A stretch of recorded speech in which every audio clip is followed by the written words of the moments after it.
Hi friends, ఈరోజు మీ ఇంట్లో ఏం వండుకున్నారు?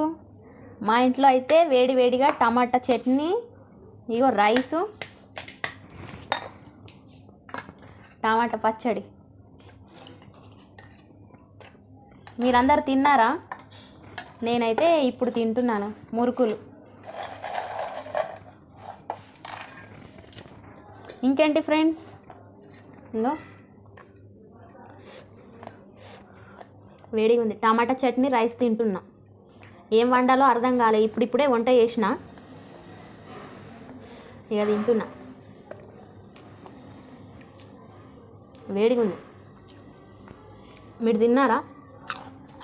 రేపు భోగి పండగ కదా, అందరు ఫుల్ బిజీ ఉన్నట్టున్నారు కదా. మేమైతే తింటున్నాం. ఇక ఇంకేంటి మరి, అందరికీ